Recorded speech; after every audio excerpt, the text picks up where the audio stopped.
الله وبركاته. إن الحمد لله نحمده ونستعينه ونستغفره ونعوذ بالله من شرور أنفسنا وسيئات أعمالنا. من يهده الله فلا مضل له ومن يضلل فلا هادي له. أشهد أن لا إله إلا الله وحده لا شريك له وأشهد أن محمدا عبده ورسوله. يا أيها الذين آمنوا اتقوا الله حق تقاته ولا تموتن إلا وأنتم مسلمون. يا أيها الناس اتقوا ربكم الذي خلقكم من نفس واحدة وخلق منها زوجها وبث منهما رجالا كثيرا ونساء واتقوا الله الذي تساءلون به والأرحام إن الله كان عليكم رقيبا. يا أيها الذين آمنوا اتقوا الله وقولوا قولا سديدا يصلح لكم أعمالكم ويغفر لكم ذنوبكم ومن يطع الله ورسوله فقد فاز فوزا عظيما. أما بعد فإن أصدق الحديث كتاب الله وخير الهدى هدى محمد صلى الله عليه وعلى آله وسلم وشر الأمور محدثاتها فإن كل محدثة بدعة وكل بدعة ضلالة وكل ضلالة في النار. Jamaah kajian Masjid As-Sunnah Ma'had Al-Imam At-Tirmidzi Jombang Tertakbari Kediri rahimani Allah wa iyyakum. Kita lanjutkan kajian kitab At-Tauhid kita. Kita masih dalam pembahasan tentang keutamaan beriman kepada Allah Subhanahu wa taala. Di bab yang ke-15 halaman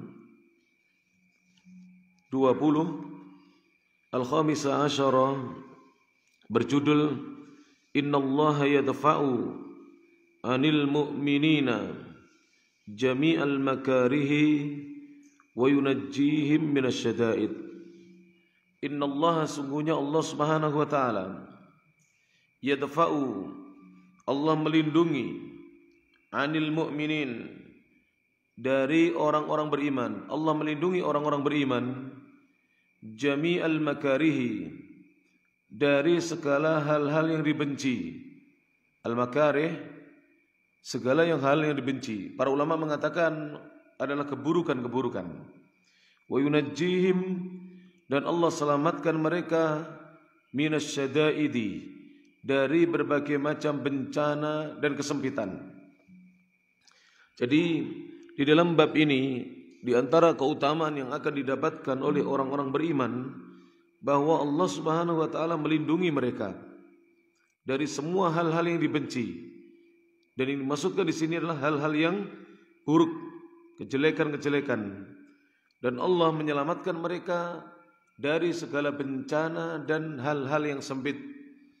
Allah Subhanahu wa taala berfirman, qala ta'ala, dalam surah Al-Hajj surat nomor 22 ayat nomor 38.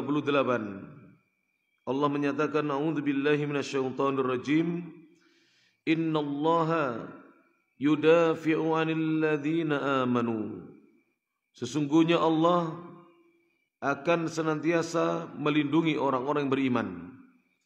Dafa'a yudafi'u, sebagian ulama ada yang mengartikan Allah akan senantiasa memberikan pembelaan kepada orang-orang yang beriman. Melindungi di sini membela orang-orang yang beriman.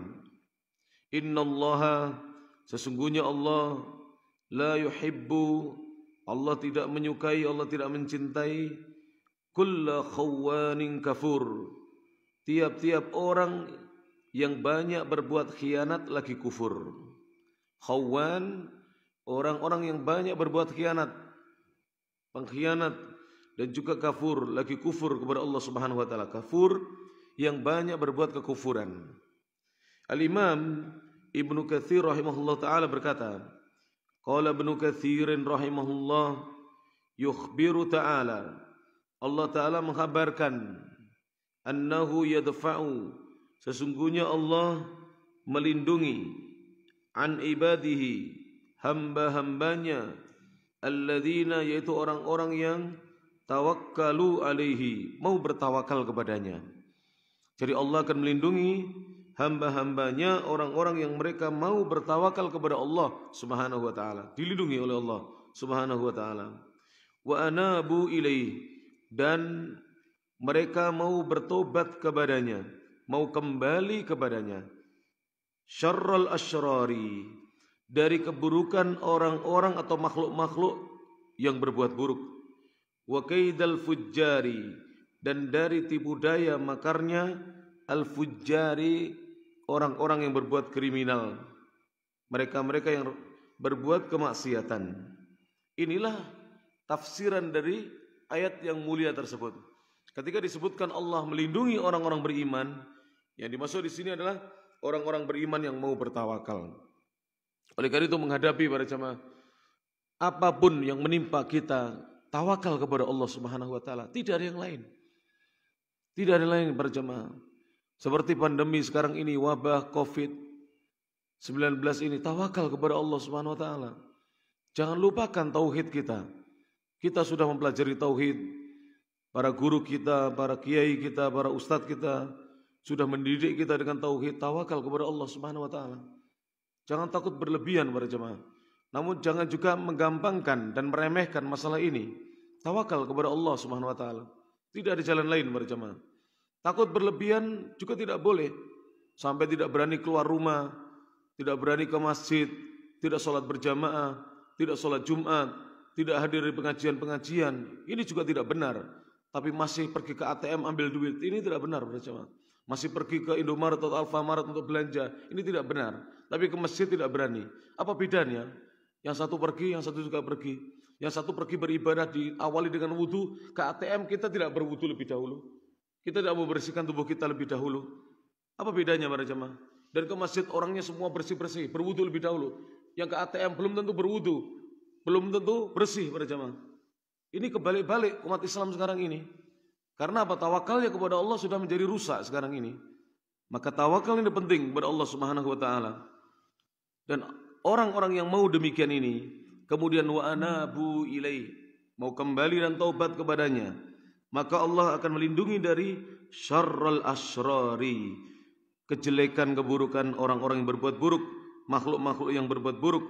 Wa kaidal fujjari, dan tipu daya makarnya orang-orang yang berbuat kriminal. Wa yahfaduhum, dan Allah akan menjaga mereka. Jadi ini dilindungi, dijaga oleh Allah Subhanahu wa taala.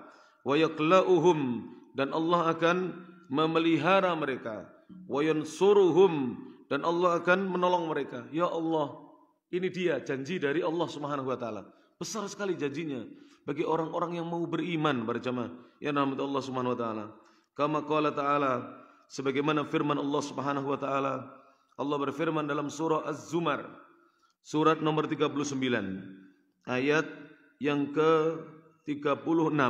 Surat Az-Zumar para jemaah. Surat nomor 39. Kalau nomor 40 apa Pak Iwi?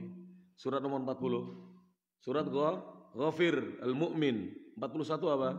Fussilat. Ya, Fussilat. Surat Fussilat. Allah Subhanahu wa taala berfirman, "Alaisallahu bikafin 'abdah."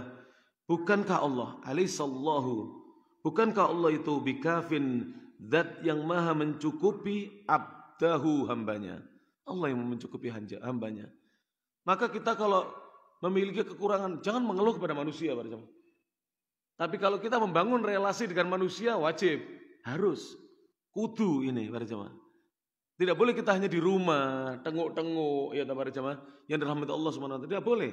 Seorang muslim tidak boleh berpangku tangan, tidak boleh malas-malasan, tidak boleh menganggur. Tapi tidak boleh juga bergantung kepada makhluk. Harus bergantung kepada Allah. Dan meyakini bahwa Allah itu yang maha mencukupi hambanya. Maha mencukupi hambanya.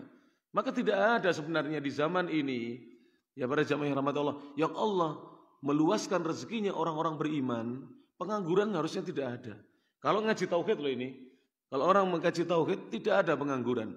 Bukankah dia sudah ngaji firman Allah ini tadi? Alaisallahu, bukankah Allah bikafin, zat yang maha mencukupi, abdahu, hambanya. Allah yang maha mencukupi hambanya. Tidak punya pekerjaan, pergi para jamaah.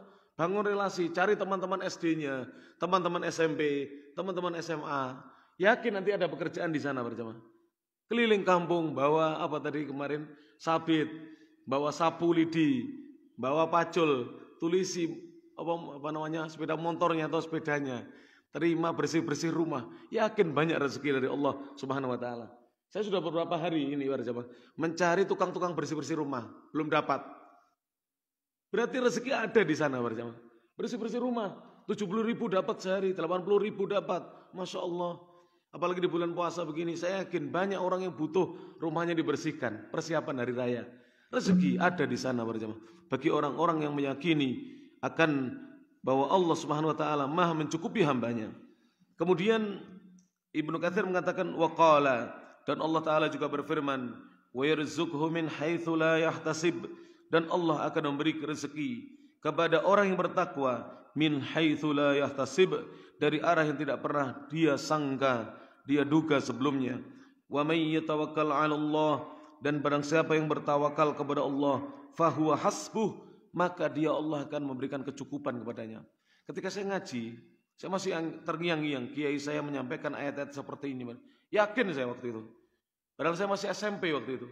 Kelas 1 SMP, kelas 2 SMP, sampai SMA kelas 3. Saya yakin bahwa Allah akan memberikan kecukupan. Padahal waktu itu kita ini miskin, para jemaah. Ibu sudah janda, tidak memiliki apa-apa. Tapi kita yakin dengan pertolongan Allah Subhanahu wa taala. Perhatikan ini, penting sekali ini. Bagi orang-orang yang bertakwa, janji Allah ini pasti akan diwujudkan. Wa yarzuqhu, dan dia akan memberi rezeki kepada orang yang bertakwa. Dia Allah, bukan dia manusia. Dia Allah yang maha memberi rezeki, akan memberi rezeki kepada orang-orang bertakwa min haitsu la yahtasib, dari arah yang tidak pernah dia sangka-sangka sebelumnya. Jadi rezekinya orang bertakwa itu berbeda dengan rezekinya orang yang tidak bertakwa.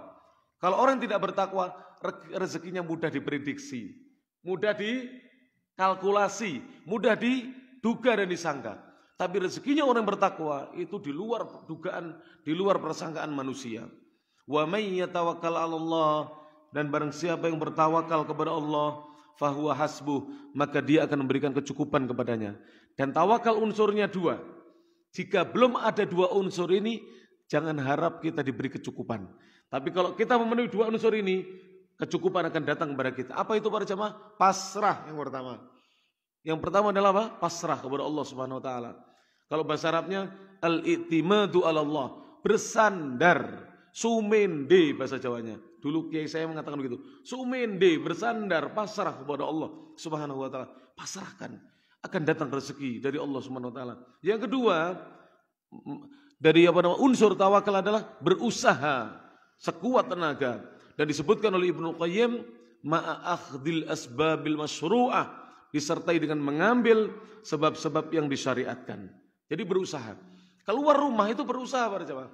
Atau ini nanti ya, yang belum ada rezeki di hari ini, keluar rumah, berusaha, keluar rumah. Dan ayatnya begitu dalam surah Al-Jumu'ah. Surat Al-Jumu'ah para jemaah yang rahmati Allah Subhanahu wa taala. Allah Subhanahu wa taala menjanjikan kepada kita orang-orang yang beriman, kalau kita mau keluar mencari karunia Allah, Allah akan memberikan karunia-Nya kepada kita. Allah berfirman dalam surah Al-Jumu'ah.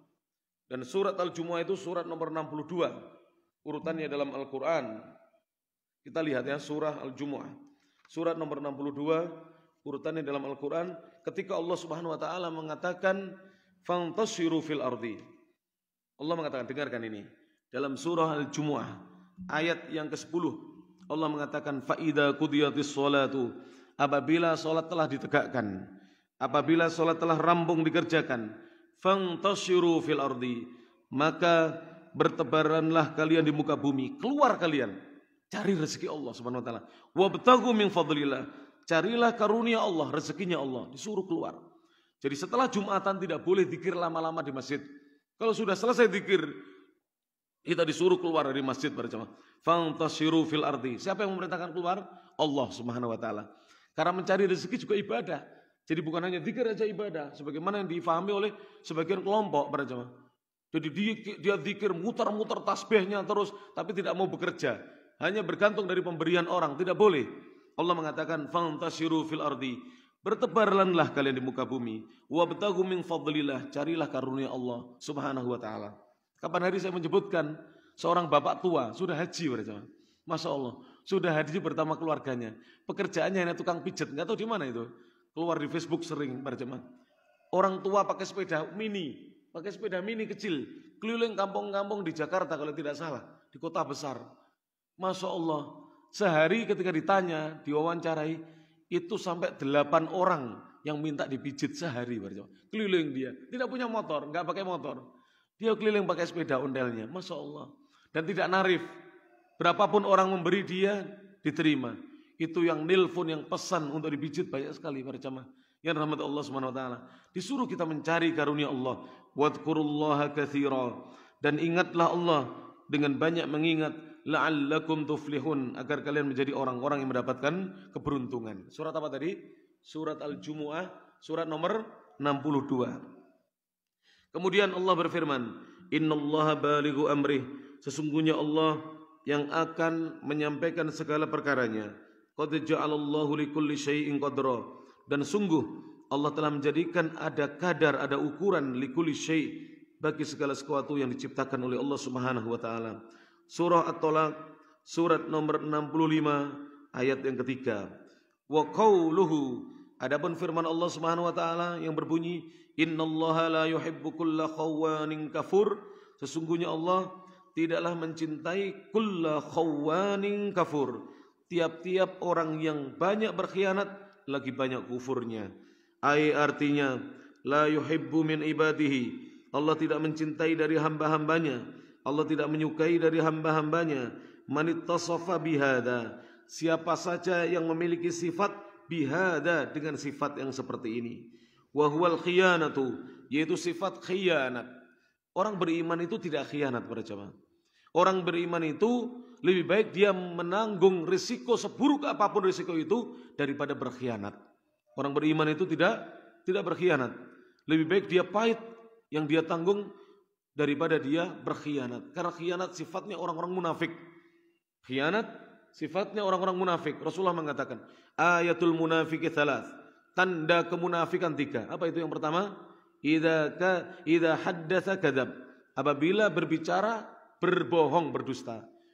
Kemudian wa idza wa'ada akhlaf, jika berjanji menyelisi janji. Wa idza tumina khan, apabila diberi amanat berkhianat. Orang beriman tidak berkhianat para jemaah. Orang beriman tidak berkhianat, karena khianat sifatnya orang-orang munafik, tidak berkhianat, tidak berani berkhianat. Orang beriman demikian para jemaah yang rahmati Allah taala. Dan orang beriman itu suka dengan kerapian, suka dengan hal yang rapi, yang tertata, tidak mau berkhianat. Begitulah orang-orang yang beriman. Kemudian Allah mengatakan, Al-Imam Ibnu Katsir berkata, wa huwal khiyanatu, yang dimaksud di sini adalah sifat khianat fil uhudi, dalam perjanjian, wal mawathiki, dan persetujuan. La yafi bima qal, orang yang berkhianat tidak melaksanakan apa yang dia katakan. Wal kufru, dan juga menjauhi sifat kufur. Apa yang dimaksud kufur di sini? Al-jahdu lin ni'ami, mendustakan, mengingkari nikmat Allah. Fala ya'tarifu biha, maka dia tidak mau mengakuinya. Jadi orang-orang yang berkhianat itu biasanya tidak mau mengakui nikmat-nikmat dari Allah Subhanahu wa taala. Kenapa para jemaah? Disebutkan oleh sebagian ulama dalam syarah hadis dan tafsiran ayat ini, bahwa orang-orang yang berkhianat itu, kenapa kalau punya nikmat tidak mau mengakui? Takut dimintai orang. Takut dimintai orang. Jadi orang-orang yang munafik itu biasanya kalau punya nikmat disembunyikan. Kenapa? Takut nanti sebagian nikmatnya dimintai oleh saudaranya, oleh orang tuanya, oleh anak-anaknya. Tidak boleh. Tidak boleh demikian. Justru harusnya orang beriman itu senang apabila punya nikmat, sebagian nikmatnya diberikan, diinfakkan, disedekahkan, diperbantukan, dicipratkan kepada saudara-saudaranya, keluarganya, ayahnya. Ada sebagian orang itu kalau punya duit mau wenengai, tapi kalau nggak punya duit ngomong-ngomong ke sana kemari. Tidak boleh ini. Ini bukan sifatnya orang-orang beriman. Justru orang beriman itu wa amma bi ni'mati rabbika fahaddits. Adapun nikmat Rabbmu yang engkau dapatkan, maka ceritakan nikmat itu. supaya orang bisa mendoakan kebaikan buat kita. Alhamdulillah misalnya kalau seorang anak bercerita tentang kebaikannya kepada orang tuanya, orang tua akan mengatakan, alhamdulillah Le, sekarang kamu sudah punya penghasilan, kamu sudah bisa mencari nafkah sendiri. Begitu seharusnya sifatnya orang-orang beriman. Tapi orang-orang yang berkhianat, orang-orang munafik, tidak mau cerita kalau mendapatkan kebaikan. Karena mereka mengingkari nikmat itu dari Allah. Mereka menganggap itu adalah hasil pekerjaan dia, hasil usahanya dia, bukan nikmat dari Allah Subhanahu wa taala. Maka berjamaah mudah-mudahan bermanfaat ya berjamaah yang rahmat Allah Subhanahu wa taala. Saya masih ingat ya dulu ketika saya masih mondok itu ya. Kiai-kiai dahulu itu apa yang ada di rumah kiai, apa yang di pesantren itu bukan hanya kiai dan putra-putranya para gus itu yang boleh menikmati. Semua santri silakan menikmati. Ini yang luar biasa dari mereka para jamaah. Jadi kami dulu kalau nggak punya duit atau nggak bisa makan di dapurnya kiai. Terus goreng-goreng okono dhewe, masak-masak okono. Jadi dapur itu dapurnya kiai biasanya itu terbuka. Kalau ada bunyai biasanya ditutup. Dapurnya dikunci. Santri nggak ada berani kalau dapur sudah dibuka, tafadhol silahkan. Dan itulah ulama-ulama di Saudi para jamaah. Syekh bin Bas kalau siang hari rumahnya itu dibuka, rahimahullah taala. Dan santri-santri itu datang. Padahal sudah pulang dari pengajian, dari duhur, setelah sholat duhur pengajian. Pulang dari pengajian, beliau masuk rumah, rumahnya dibuka. Di situ di ruang tamu hidangan-hidangan, makanan dikeluarkan, makanan siang dikeluarkan. Santri boleh makan sekenyangnya para jemaah. Dan itu dilakukan oleh ulama-ulama Saudi sampai detik ini. Sampai detik ini para jemaah. Dan itu dulu yang dilakukan oleh para kiai saya. Masya Allah, pokoknya kalau dapur ditutup berarti ada bunyai masak, kita belum boleh masuk. Kalau sudah dapur dibuka, silahkan. Tapi santri tetap tidak berani masak di dapurnya kiai selama dia masih punya beras, selama dia masih punya lauk pauk. Masak di mana para jamaah? Di dekat kamar-kamar mereka. Masak dengan kayu. Ditunggu-tunggu api. Baru nanti kalau kita nggak punya apa-apa baru masak di dapurnya kiai. Karena di sana banyak bahan makanan yang dikirimkan oleh masyarakat. Masya Allah. Jadi kami ketika mondok dahulu ya, masyarakat tuh ngirimi para jamaah. Panen sayur sebagian dikirimkan ke kiai, panen jagung dikirimkan. Demikian mereka para jemaah. Mereka tahu pengamalan ayat ini para jemaah. Dan para kiai pun membuktikan bagaimana mereka kalau punya apa-apa tidak dimakan sendiri. Begitulah yang harus kita contoh para jemaah. Inilah tauhid yang murni sebenarnya. Mereka yakin akan rezeki dari Allah Subhanahu wa taala. Rezeki itu tidak akan berkurang. Seandainya antum misalnya, mohon maaf, antum sehari dapat 300.000, yang antum makan berapa ratus ribu? Yang antum masukkan perut itu berapa? Muat perut kita untuk 100.000 makanan para jemaah? Tidak muat. Paling 10.000 nasi padang, 10.000 lagi nasi padang makan siang, 10.000 lagi nasi padang makan malam, 30.000 yang masuk ke perut. 300.000 itu tidak bisa kita masukkan semuanya para jemaah. Kalau kita masukkan lebih, maka Ustaz Qadhi kemarin bilang ke rumah sakit nantinya ya. Kalau kita masukkan lebih, bukan kesehatan yang kita dapatkan, justru beli obat. Oleh karena itu para jemaah penting sekali untuk difahami ini. Tauhid, kembali lagi tauhid. Dengan tauhid kita akan bahagia di dunia dan di akhirat. Mudah-mudahan Allah Subhanahu wa taala melindungi orang-orang yang beriman. Kewajiban kita adalah tawakal dan taubat. Ini tadi intinya apa? Tawakal dan taubat. Tawakal diambil dari kata-kata tawakkalu alaih, taubat diambil dari kata-kata wa anabu ilaih. Demikian yang bisa disampaikan, mudah-mudahan bermanfaat. Akhirul kalam, subhanakallahumma wa bihamdik, asyhadu an la ilaha illa anta, astaghfiruka wa atubu ilaik, wa akhiru da'wana anil hamdulillahi rabbil alamin. Tsumma assalamu alaikum warahmatullahi wabarakatuh.